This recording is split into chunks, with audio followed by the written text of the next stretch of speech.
La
nueva emisión del programa Mente Activa, que llega a ustedes gracias al tremendo soporte de Agenoy Radio y que es retransmitido el programa por la radio 105.1 de Lomas de Zamora y bueno, todo el material es subido a YouTube y Facebook. Como para quienes se integran por primera vez, este es un programa que surge hace prácticamente 6 años y gracias al apoyo de FINDEL, la Fundación Internacional para el Desarrollo Local, y al soporte de la Universidad Maharishi de América Latina y el Caribe, UMLAC, y de la Fundación David Lynch de América Latina, a través de su representación en Perú, Paraguay, Argentina, Chile en lo particular. Hoy día, en lo personal, yo me siento muy contento porque vamos a compartir un tiempo conociendo un poco más, aunque yo ya he compartido con él en los últimos 20 años muchas veces, y con el tema los principios de la evolución de la conciencia para el desarrollo urbano y arquitectónico ideal, la gobernanza y la educación. Este es un tremendo título que de alguna manera representa la actividad de nuestro invitado del día de hoy, que es Raxo Gerardo Miró Quesada Vegas. Él es un empresario, pero más allá de ser un empresario en el rubro inmobiliario, alguien que hace ya por lo menos unos 20 años ha integrado a su desarrollo personal los conocimientos de Maharishi Mahesh Yogi, particularmente de la meditación, el programa de CIS y otros. Y él ha promovido, hoy tenemos 4 temas para tratar con él, pero en honor al tiempo vamos a remitirnos a 2 de ellos. Él, como visionario, ha sido el responsable en los últimos años de un tremendo emprendimiento inmobiliario a las afueras de Lima, que es un complejo de condominios que se denominan La Raya y Las Bahías. Sobre este tema incluso en algún momento va a estar hablando un poco Javier, que ha sido el responsable, digamos, del diseño de esos condominios. Y también, y el valor de todo, de ese emprendimiento de Raxo, es que es el primer emprendimiento que se hace en América Latina con la aplicación de los principios del Vastu, de la arquitectura védica, que Maharishi durante los últimos 20 años se puso su acento en revitalizar. De allí que es tan importante compartir la experiencia de Raxo en este sentido. Y también hay otro tema que vamos a estar conversando y está referido a su libro Democracia Neuronal. Es un título bastante curioso, pero básicamente lo que plantea Raxo en su libro, que está circulando por América Latina, es ver cómo los modelos tradicionales de democracia de alguna manera tienen que ser permeados por este concepto del desarrollo de la conciencia y así evitar todos los problemas de polarización, desinformación y, y fórmulas reiteradas para enfrentar los problemas de la vida en sociedad. Y hay otro elemento más que ha caracterizado la actividad de Raxo en los últimos años.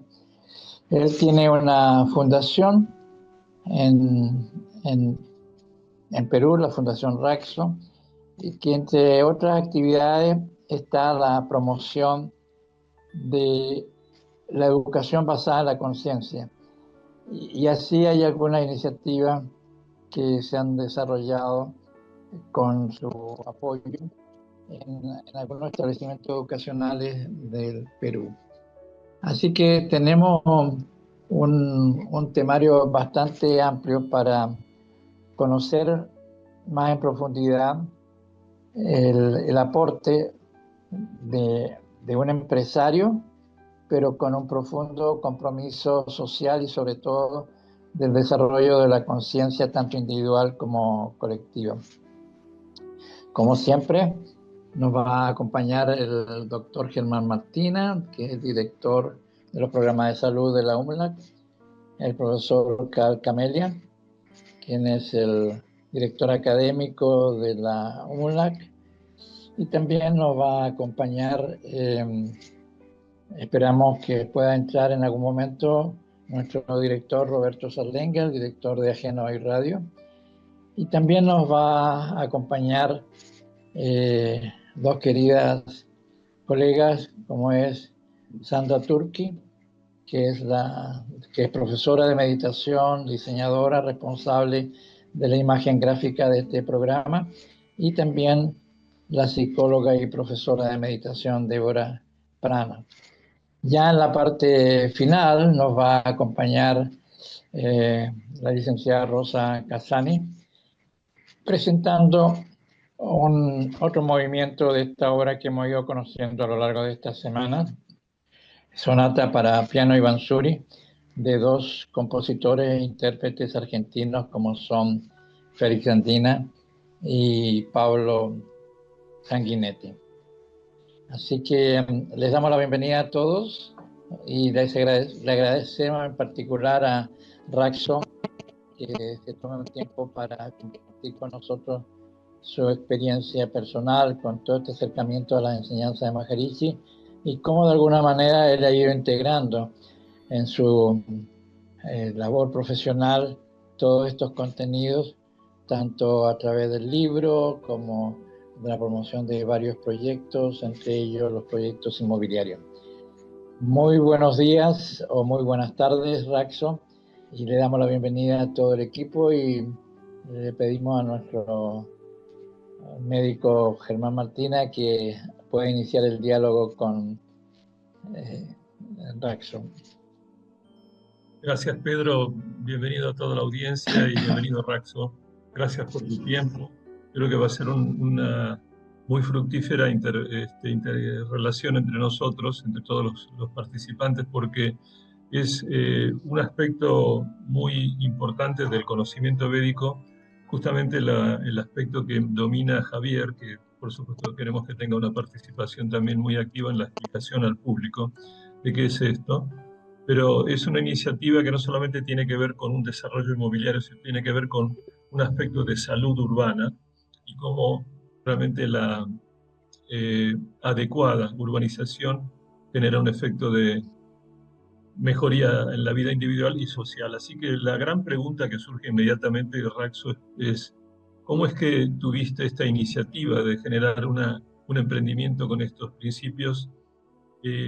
Considerando la magnitud que tuvo el emprendimiento en las afueras de Lima, donde creo que incluso tuvieron que hacer plantío de árboles realmente muy abundante, y todos esos aspectos también que tienen que ver con relación con el poder mantener digamos, esto como una estructura económicamente viable también, ¿no?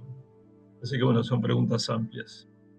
Te agradezco, les agradezco a todos por invitarme. Qué maravilla la tecnología de poder estar con ustedes sin moverme de mi casa. Este, lo que tú me preguntas, bueno, surge básicamente por Javier. Javier es quien mete en mí la semilla de que existe esta tecnología para no solamente tener los beneficios de la meditación, sino que usar la misma ciencia que te da la meditación para hacer que tu entorno también genere un efecto positivo sobre tu persona, ¿no? Entonces son ideas muy atractivas, ¿no?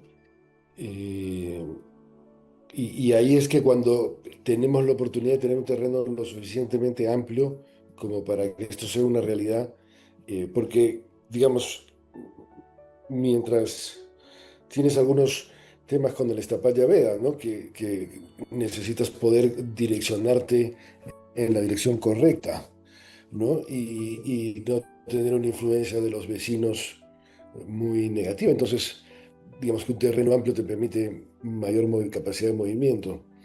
Eh, Cuando tuvimos el terreno y la posibilidad, yo había pensado que eventualmente hacer algo Estapaya Veda como al final, ¿no? Digamos, del proceso de haber generado un negocio inmobiliario, tener un dinero para poder, bueno, hacer algo esta Vera. Pero no fue ese el camino porque Javier de alguna manera me dio la idea de que podíamos eh, hacerlo inmediatamente, ¿no? Porque no había esa división, digamos, entre el mundo de lo que ideal y el mundo de la realidad, ¿no? Sino que justamente, oye, demos ese paso y hagamos directamente la realidad el ideal. Y entonces así es que tímidamente debo aceptar, ¿no? Siempre digamos, diciendo, bueno, ojalá que no sea muy terrible el sacrificio que haya que hacer en cuanto a espacios y cosas, ¿no? Y la cosa comercialmente funcione. Eh, eh, y la prueba fue bien rápida, ¿no? La prueba fue bien rápida porque del plano, que básicamente es al comienzo del proyecto, del plano y de la preventa en el plano, este, nos dimos cuenta que había una respuesta positiva de la gente a las formas que estaba viendo, más allá de lo que sería inicialmente, intuitivamente, razonable o intuible, digamos, ¿no? ¿A qué ejemplo me refiero en concreto? Nosotros teníamos un desarrollo que era bastante, digamos, eh, amorfo, pero con un golf en el centro, y entonces era una especie de ameba, ¿no? Pero pensamos que iba a salir muy bien, y de hecho los vendedores estaban muy entusiasmados porque todos los lotes miraban este gigantesco parque con un golf al centro, y con el Estapaya había sacado el parque. El golf, parque sabían, pero digamos que el centro plano, que era donde íbamos a hacer el golf para hacer los lotes en la ladera, ya no era una posibilidad porque necesitas justamente la parte plana para poder hacer los mandalas. Trazarlos en el cerro ya es una cosa más complicada, que también hemos hecho o tratado de hacer en la medida de lo posible, porque tienes que, Javier les explicará, pero ya hay que adaptarse más, ¿no? Porque, digamos, si quieres vender una buena parte del cerro, no todo tiene exactamente no, esta pantalla es octogonal, ¿no? Y el centro es como Dios lo quiso, entonces ahí hay más dificultad. Pero digamos, la parte plana hicimos entonces lo que les estaba contando, que nos hicimos llamémoslo mandala, que es el plano de la urbanización, y, y vimos la respuesta de la gente a el plano anterior, y ahora que cambiamos con los vendedores muy en contrario, ¿no? Mm. Y la respuesta fue abrumadoramente positiva Am, y yo creo que es una respuesta del cerebro a la simplicidad, por un lado, y el orden, ¿no? Raxo, Es perdón que el te esta vida interrumpa, ¿no? ordenado, ¿no?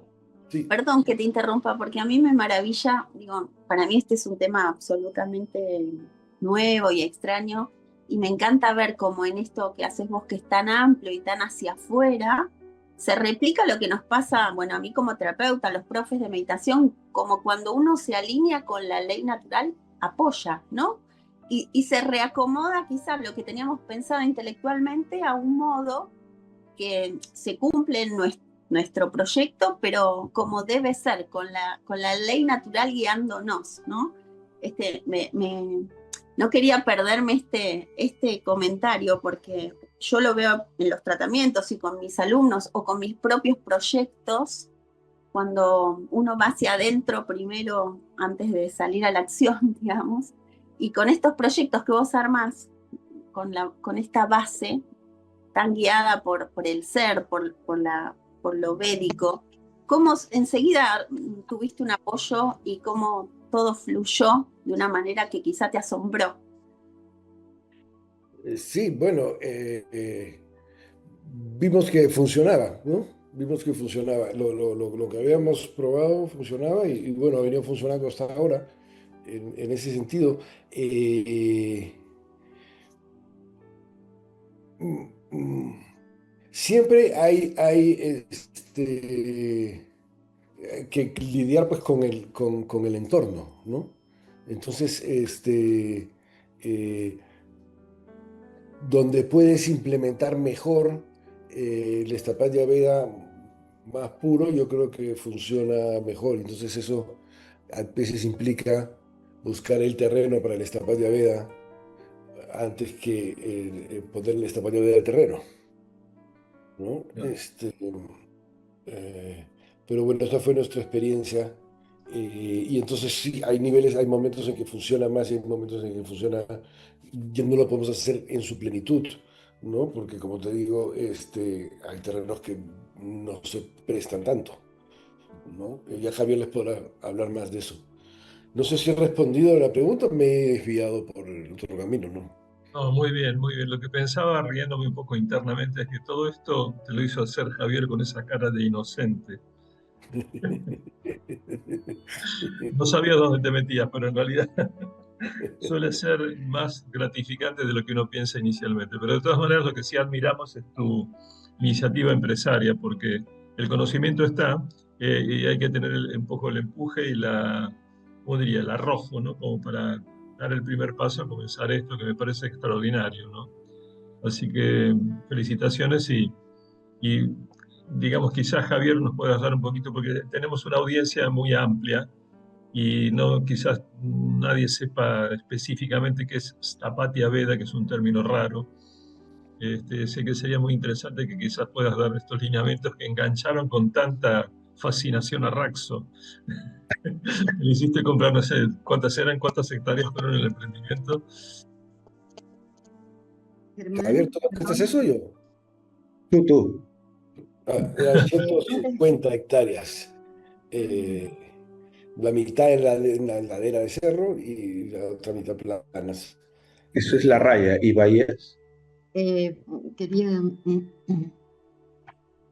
Bahías, sí, no, Como 1000 hectáreas, ¿no? 250 están desarrolladas y ahí, el resto está por De 1000 desarrollar. aproximadamente, ¿no? De 1000, más o menos, sí. Entonces es toda una ciudad, prácticamente. Claro, claro. Bueno, siguiendo lo que... Perdón, antes que respondas, Javier, buen día a Ok, todos. buenos días. Quería agregar algo para seguramente tu respuesta. Acá escuché a Gerardo que hablaba de que eh, ciertas condiciones generan una especie de plenitud en el resultado, pero que a veces el resultado no es tan pleno. ¿Esto es aceptado en el Stapatya Veda? Para que lo incorpores a la respuesta, ¿sí?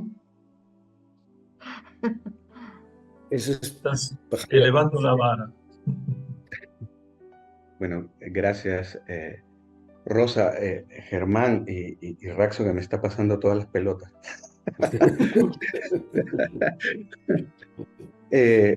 Bueno, antes de responder y contextualizando también el aporte de Raxo, creo que tenemos que ver primero que pensamos que Raxo compró un terreno y wow, ¿no?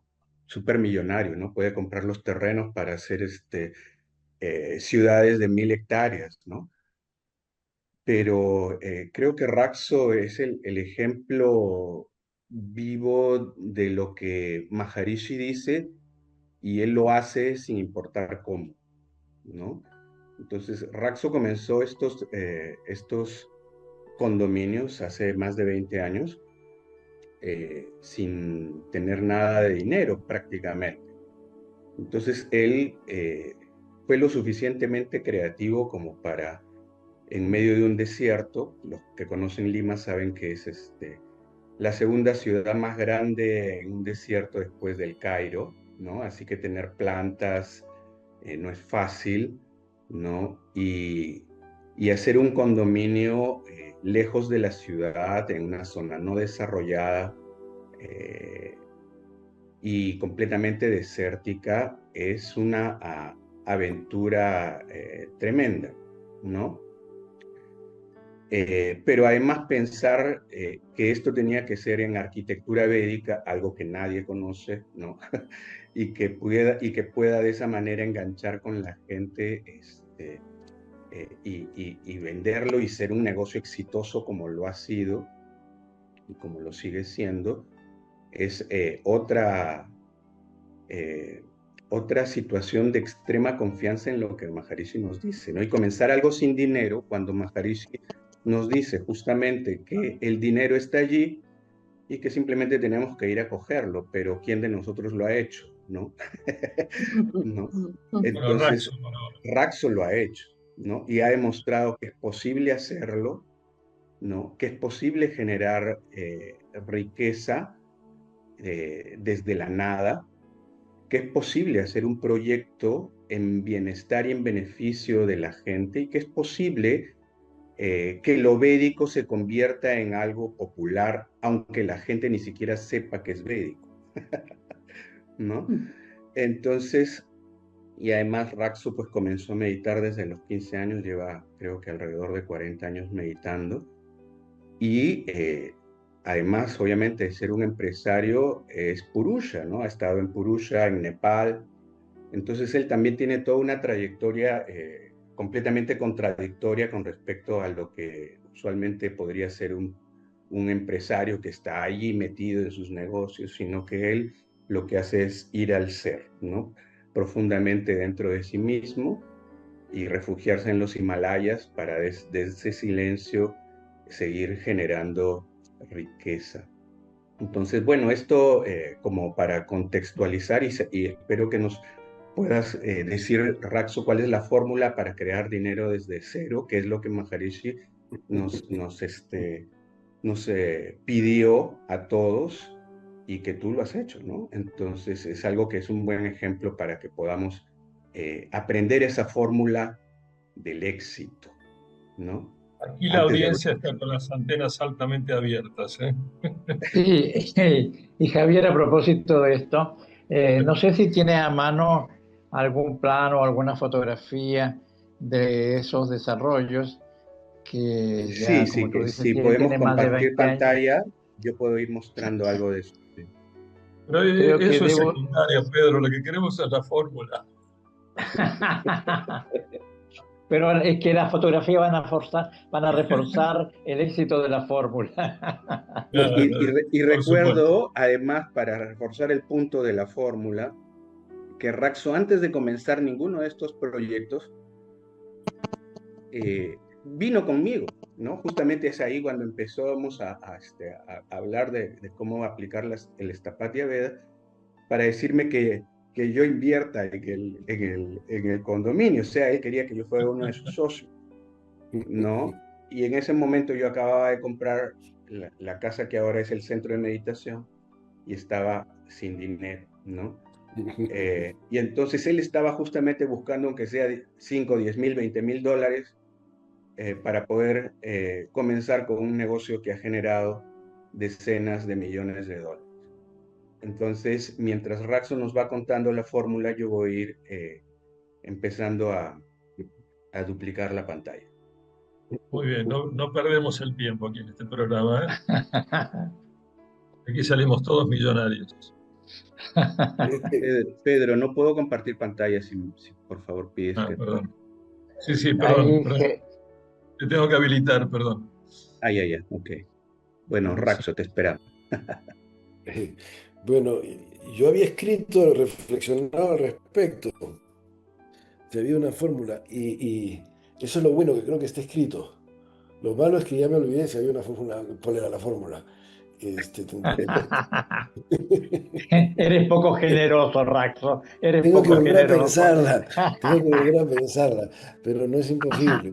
Este, Mm, pero yo creo que, o sea, lo que yo intenté fue esa fusión del conocimiento eh, que nos da Maharishi con la actividad comercial. Entonces, ahora, ¿cómo haces eso?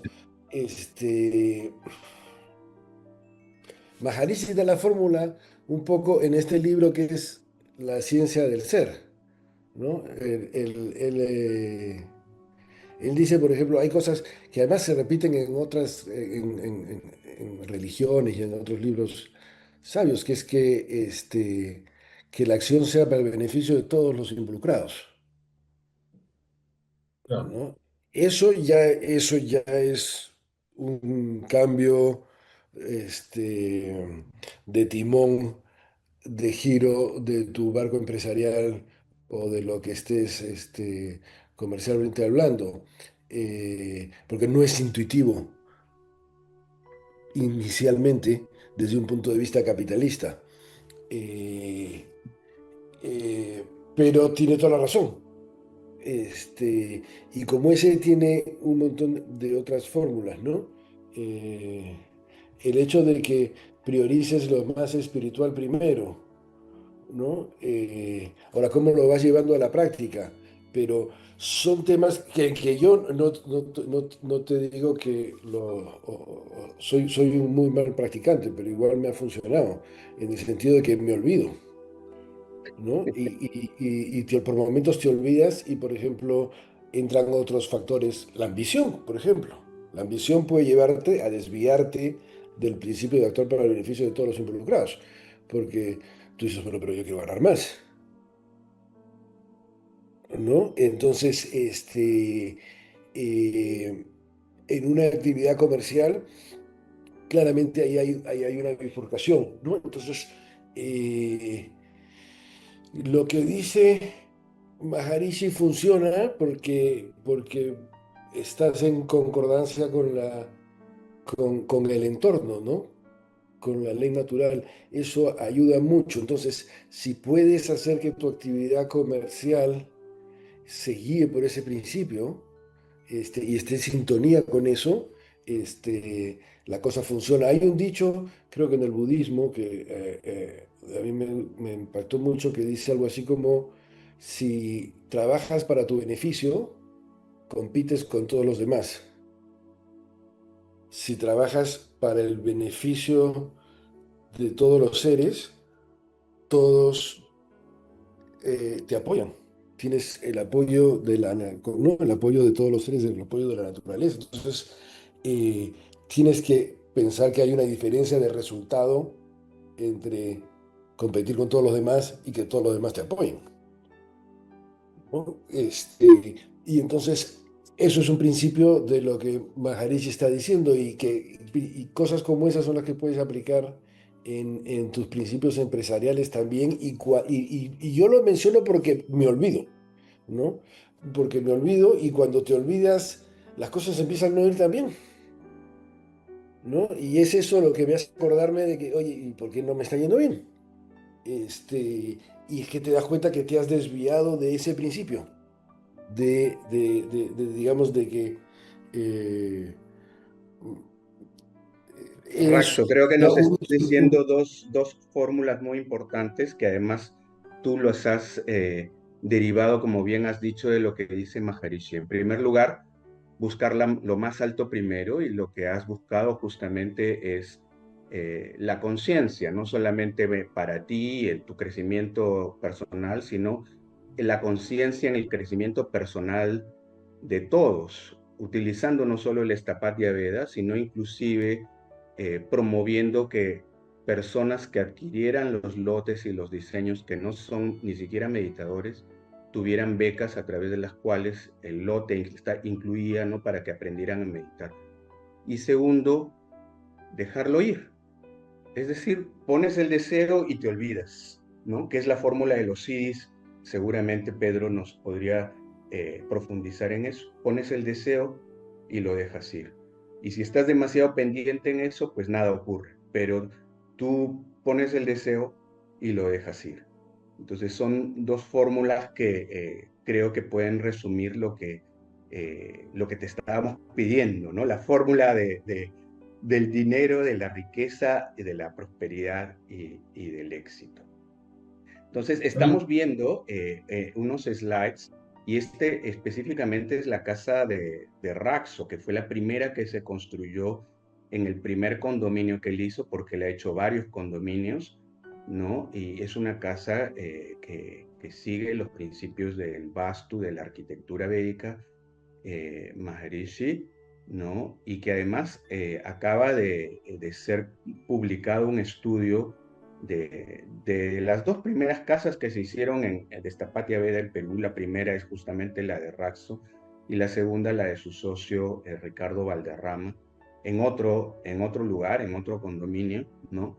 Pero digamos que esta nos centra la atención porque es muy grande, es una casa que sigue los principios de una casa Chaturshala, que es uno de los diseños que tiene como un mandala en el centro y todas las habitaciones alrededor. Y claro, se puede hacer siempre y cuando el terreno sea muy grande. El terreno de la casa es de aproximadamente 2.050 metros cuadrados.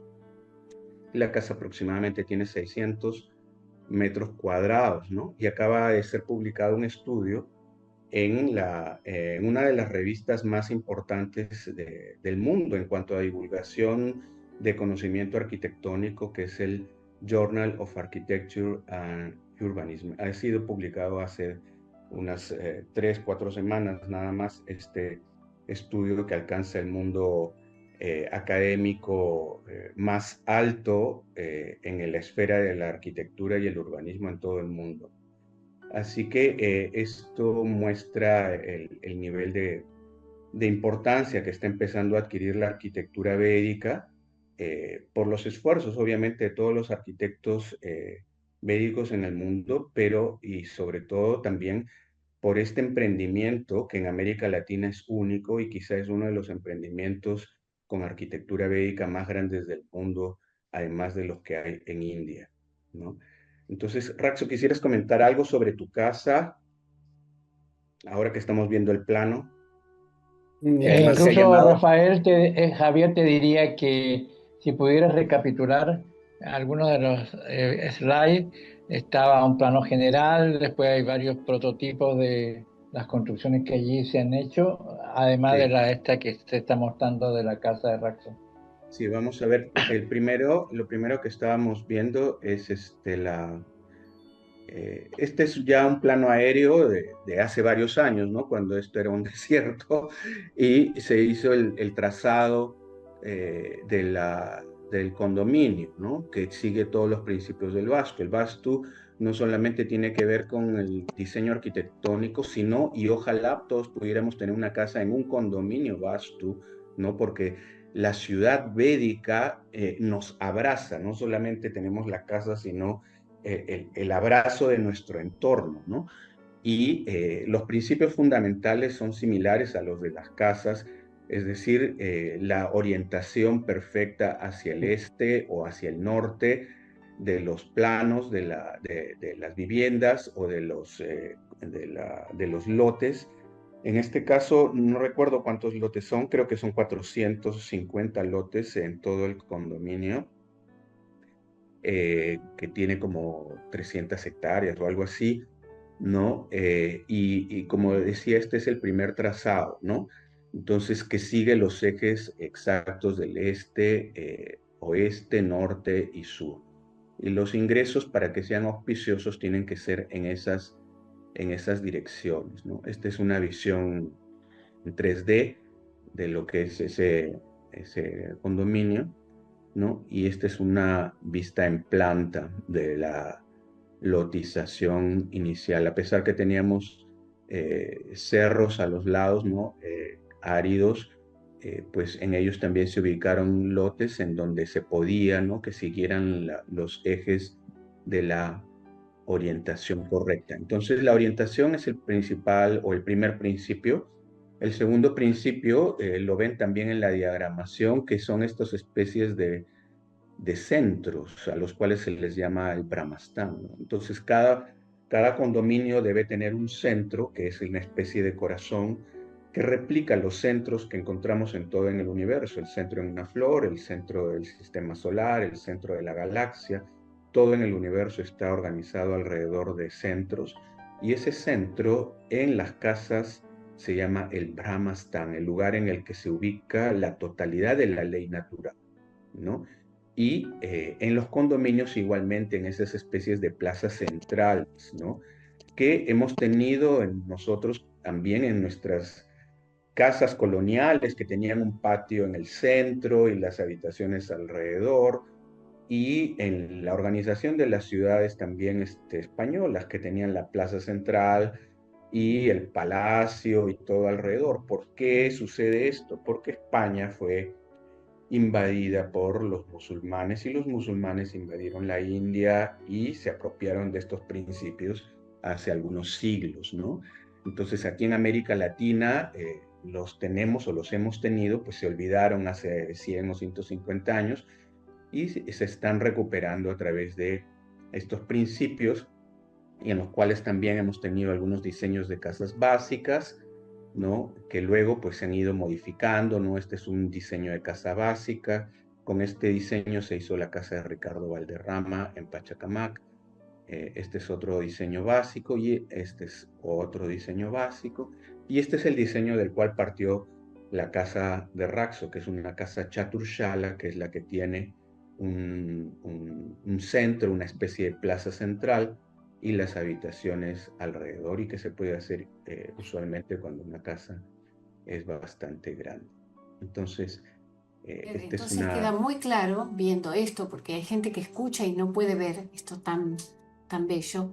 Queda claro que entonces diversidad y belleza son perfectamente conjugables con estos principios básicos, ¿verdad?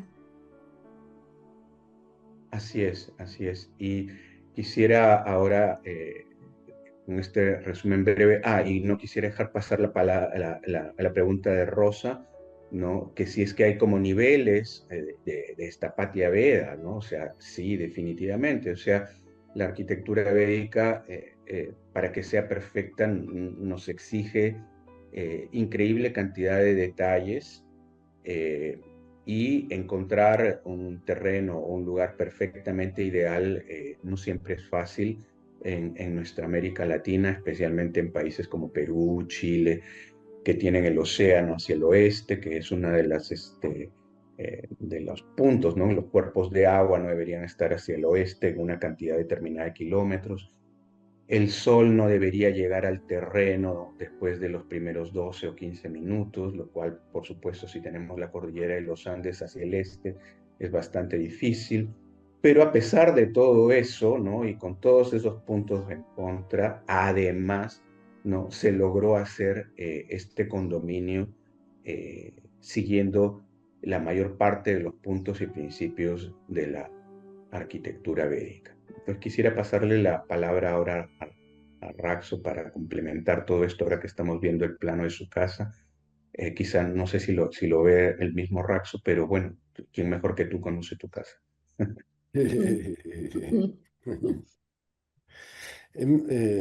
Hemos hecho algunos cambios con el permiso de Javier, luego con el tiempo, y ampliado, unido algunos pequeños cuartos, pero sí, básicamente ese es Ese es el diseño de la casa. Eh, y bueno, ya es una parte de mí. No sé, creo que en algún momento pensamos venderla para construir otra cosa, pero ahora ya está muy complicado. Porque ahora es una casa que ha salido en una revista. Entonces, es famosa. Ya no nos podemos hacer de la casa. Es una magnífica experiencia vivir en una casa esta Veda y, eh, bueno, es un privilegio poder hacerlo porque hay que hacerla a la medida, ¿no? No puedes comprarte una casa hecha a la medida. Ahora, entiendo, Javier, que esta casa igual funciona bien para otras personas que vengan a usarla. No tan bien como para la persona para la que se diseñó, pero igual tiene un efecto benéfico, ¿no? Claro, bueno, ese es un tercer principio y hasta cuarto de la arquitectura védica, ¿no? El tercero, digamos, son las proporciones. Esas proporciones sirven determinados principios de relación con los cuerpos cósmicos y con la propia persona, porque la casa es como un traje hecho a la medida. Entonces, tienen que tomarse las medidas de la persona y esas medidas usualmente pues están relacionadas con la posición de las estrellas en el momento en el que nació, etc. Entonces, claro, como dice Raxo, las casas idealmente en la arquitectura védica son hechas a la medida, pero ya en Estados Unidos, en Europa, se han empezado a hacer incluso casas de Sthapatya Veda que son replicables, ¿no? Para lograr que justamente, quizá disminuyendo ligeramente la influencia del 100%, pero teniéndola al 99 o el 98%, mucha gente pueda beneficiarse de los principios del Sthapatya Veda, ¿no? Entonces, ese es otro principio. Y el cuarto principio es la ubicación correcta de los ambientes con respecto al movimiento del Sol, ¿no? Entonces, esos son como los cuatro ejes o pilares fundamentales de la arquitectura védica. Entonces, claro, como decía Raxo, pues esta casa parece que no se quiere ir porque la he intentado vender. En esta casa hemos hecho un curso de profesores en el año 2019. Se han hecho muchos cursos de residencia porque Raxo es un viajero empedernido y vive en todas partes del mundo.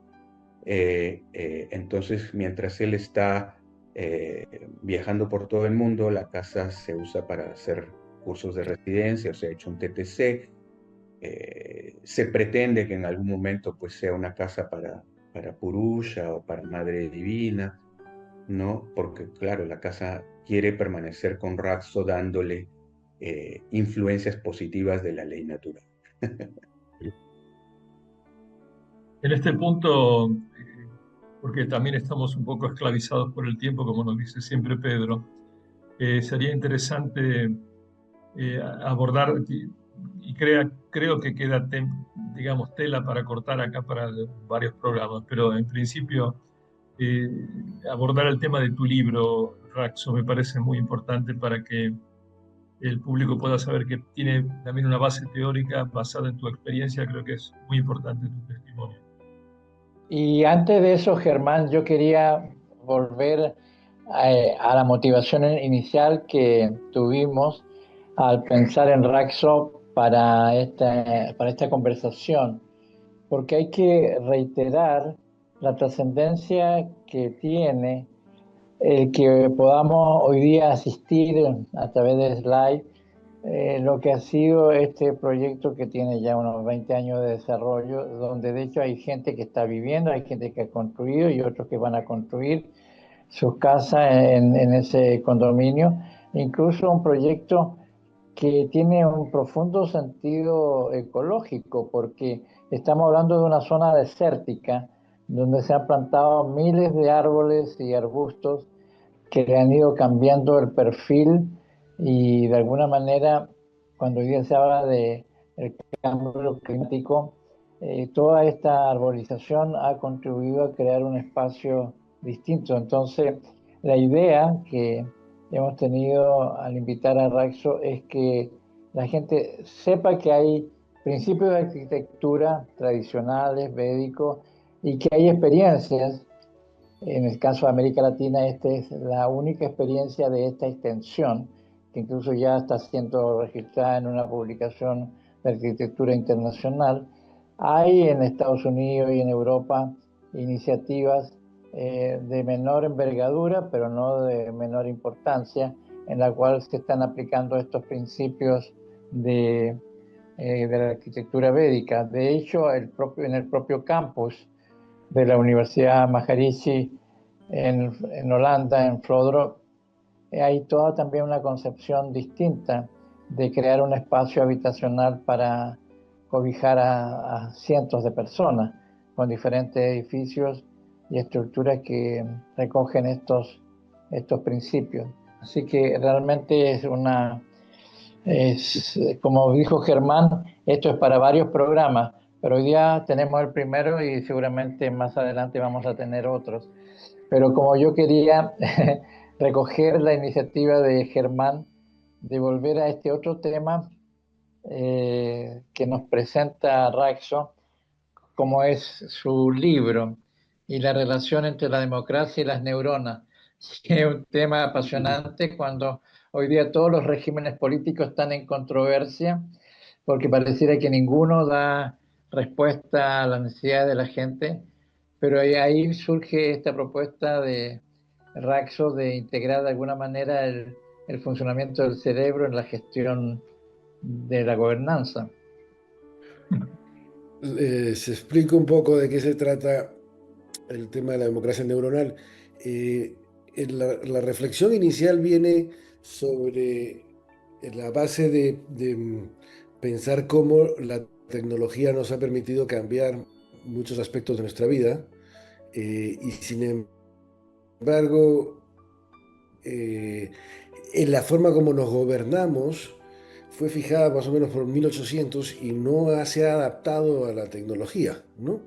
Todo este ejercicio de un día, cada 5 años, cerrar el país, ir todos a unas ánforas y poner una papeleta y esperar los resultados, era igual al 1800 y está basado en la tecnología de 1800.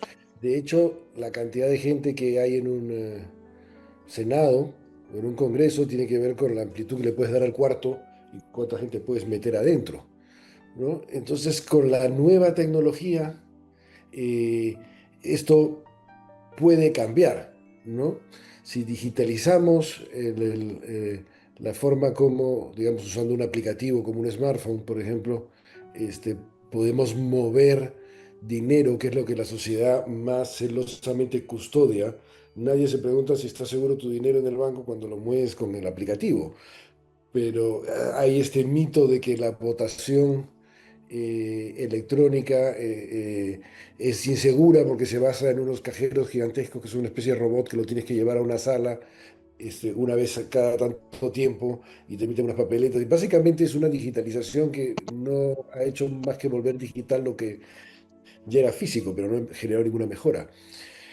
Entonces, llegamos a esta primera conclusión, ¿no? Que decimos, oye, bueno, probablemente vamos a digitalizar esto y tener la capacidad de en un smartphone votar, ¿no? Y entonces ahí viene la segunda reflexión, que es que cuando dices, bueno, ¿y ahí cómo va a fluir? ¿Cómo va a evolucionar eso? Porque cuando las cosas se han hecho digitales, se han disparado de diferentes maneras, ¿no? Tanto el taxi, por ejemplo, que ahora lo coges en el smartphone y que cualquier persona termina tomándolo, o los aplicativos para buscar pasajes o aviones o casas. Todas estas industrias se han transformado totalmente a raíz de la tecnología.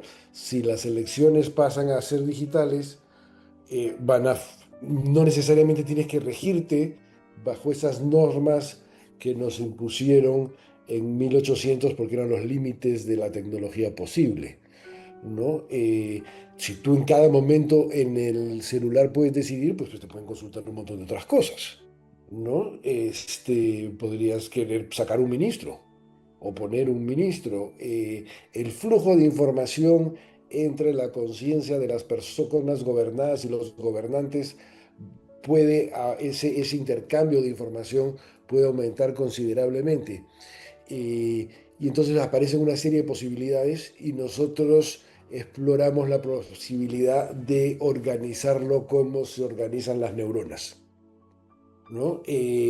¿Por qué? Porque ese era el pensamiento de moda en ese momento cuando se escribió el libro estaba ese tema de la sorpresa que fue la inteligencia artificial, y que básicamente es eso, es las computadoras que hace 10 años eran tontas, cuando las han organizado bajo estas normas, imitando la organización que la naturaleza le da a las neuronas, pues las computadoras se han vuelto inteligentes, ¿no? Y ahora nos hablan y nos conversan. Entonces, ¿qué pasa si hacemos lo mismo con la forma como nos gobernamos?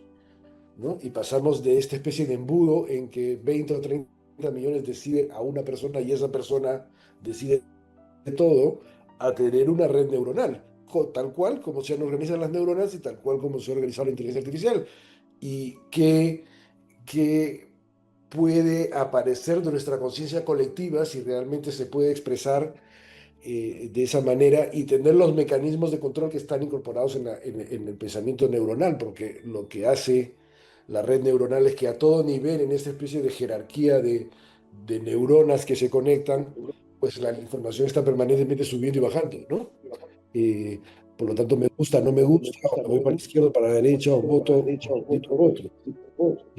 Entonces se abren una infinidad mayor de posibilidades de poder acceder a las respuestas correctas a los problemas que tenemos en conjunto, ¿no? Que últimamente no le hemos estado atinando muy bien.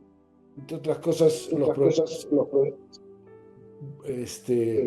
enumerarlos, pero, digamos, es parte de este dilema de que una tecnología de 1.800 ahora se enfrenta a Internet, ¿no? Y la información corriendo inmediatamente, ¿no? Y entonces la democracia está, ¿no? La democracia está estresada con todos estos retos que enfrenta. Y creo que lo que planteamos es abrir el debate sobre la posibilidad de un update, ¿no? Oye, ¿por qué no hacemos una democracia 2.0 y usamos esta forma de organización? Puede ser otra. Esta es una posibilidad que ahí se presenta. Puede ser otra, pero a mayores canales de comunicación debería haber mejores decisiones, ¿no? Y una vida más rica. Y creo que el sistema no permite eso, porque tenemos un sistema que era el mejor sistema en el momento en que se ideó, ¿no? Pero que ahora ya nos queda chico. Esa es un poco la reflexión del libro. Muy bien, excelente, Raxo. Y yo me pregunto, en esta democratización de la democracia a través de la red neuronal, ¿cómo es que se puede lograr que las decisiones sean las más altas en una democracia en donde a veces la educación no es suficiente, o el nivel de conciencia no es suficiente para tomar las mejores decisiones para una sociedad?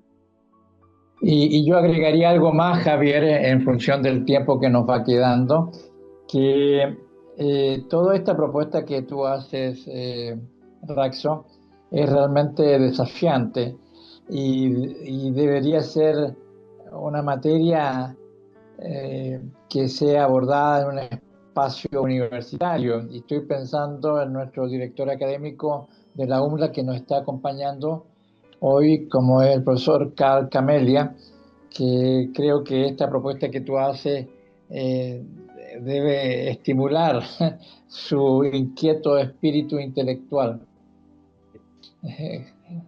Carl. Hola, buenos días, buenas tardes, buenas noches para todos. Es realmente muy interesante, un gusto y placer escuchar enfoques nuevos en el conocimiento del desarrollo humano y la vida humana. Pero quería comentar, primeramente, informar al público que todo este conocimiento de la arquitectura védica, que lo llamamos arquitectura Vastu también, o Sthapatya Veda, que nosotros de Latinoamérica tenemos el placer de tener uno de los mejores expertos del mundo en este arquitecto, en nuestro profesor Javier Ortiz, que acaba de hablar con ustedes, y tener a él con nuestra universidad nos da la oportunidad de ofrecer cursos en este conocimiento para toda Latinoamérica, tanto para el desarrollo personal, que es más bien para que la gente se desarrolle en ese conocimiento, como también cursos profesionales para el desarrollo profesional para los arquitectos. Pero pues que quedan pendientes, anunciamos cuando podemos ofrecer eso. Y bueno, la trampa, entre comillas, que decimos siempre aquí, que los invitados que vienen acá, los tenemos una trampa para hacer de una manera silencioso, relacionarles con nuestra universidad, de tal manera que nosotros le invitamos para desarrollar este conocimiento que ellos tienen y ponerlo a disponibilidad del público. Pues otra vez estamos muy interesados en eso.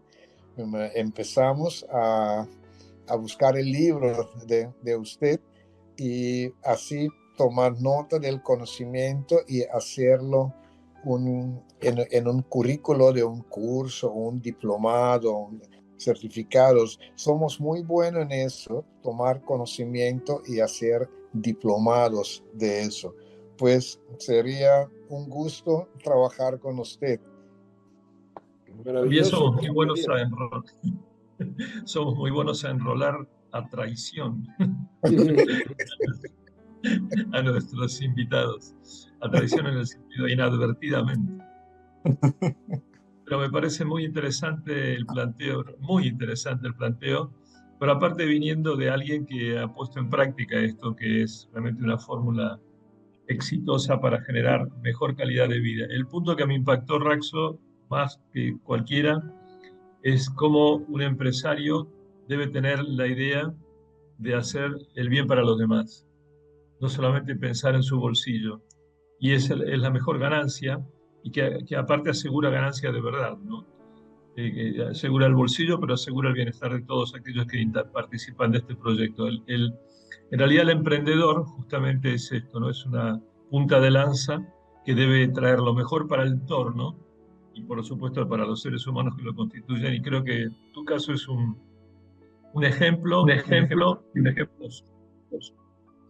Y Germán, te diría lo siguiente, como siempre, y ya tú lo mencionaste, el tiempo se nos va y desde ya, Raxo, vamos a hablar en el inicio del próximo año, que son ya un mes, 2 meses nada más, el poder retomar estos temas, tanto el contenido de tu libro como todos estos conceptos en torno al Vastu, para dar una mayor extensión en 1 o 2 programas más contigo, dependiendo de tus tiempos. Pero estoy recibiendo unos mensajes en mi WhatsApp donde me piden profundizar más todavía estos temas. Claro, obviamente, lo que estamos trayendo es como una presentación inicial y hay mucho para mostrar, y es básicamente la propuesta que hace nuestro director académico, Carl Camelia, al ofrecer a Raxo la posibilidad de desarrollar quizás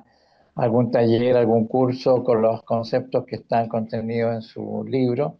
Pero no solamente eso, sino que abrir al público el conocimiento del Vastu. Así que, Raxo, te tenemos que comenzar a despedir, pero no significa que tengas que irte, porque ahora vamos a darle la bienvenida a nuestra querida Rosa Casani.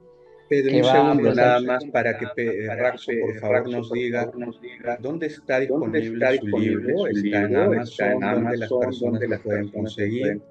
O en PDF, no sé, alguna posibilidad. O si tienes la portada del libro para que nos lo puedas mostrar también, para que todos nuestros amigos en América Latina lo puedan conocer. Está en Amazon en español como Democracia Neuronal, Neuronal Democracy en inglés. En francés está en lo que corresponde, y en portugués algo muy similar. Algo muy similar. Y lo tienen ahí en formato de Kindle, que es lo más fácil. Creo que es $3.99. Y en libro sí es más complicado porque el delivery final lo termina encareciendo, pero igual se puede conseguir. Creo que está $8 el libro.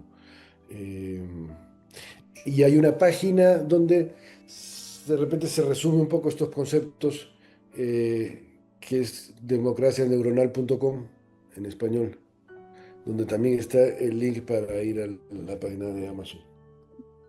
Y entonces seguimos encantados. Muchísimas gracias a todos por su tiempo y a los que están escuchando. Y encantado de seguir el debate el próximo año. Feliz. Muchas gracias a todos. Gracias, Raxo. Gracias a usted. Rosa, tu micrófono está absolutamente... Te garantizo, Raxo, que vamos a estar allí hablando Perdón. contigo en el inicio del año, poder definir 1 o 2 programas más para abordar estos 2 temas que has expuesto y que han suscitado mucho interés definitivamente. Y le damos la bienvenida a nuestra querida Rosa. Perdón, Pedro, te interrumpo porque quiero decir algo.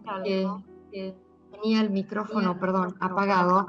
Además de agradecer a Raxo, es muy importante para la radio, para los oyentes, para los alumnos de meditación trascendental, de los cuales tenemos muchísimos arquitectos, saber que seguir los principios de los que tanto hablamos, de la ley natural, garantiza el éxito. Muchas gracias por habernos materializado este concepto.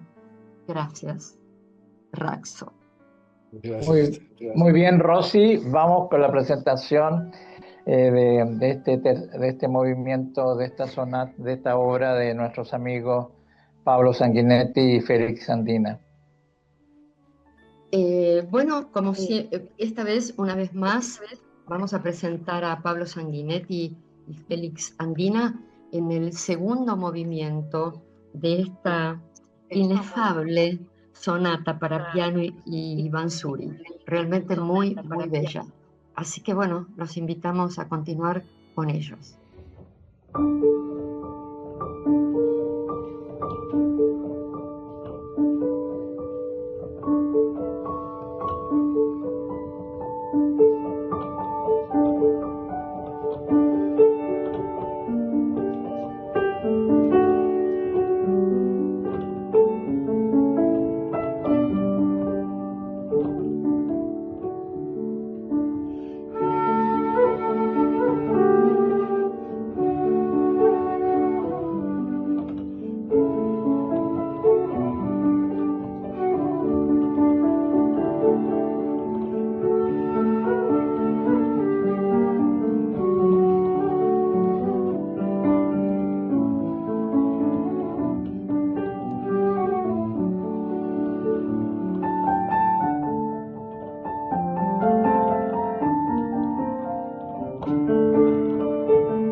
Seguinos por YouTube y Facebook Live y en agenoy.com.ar.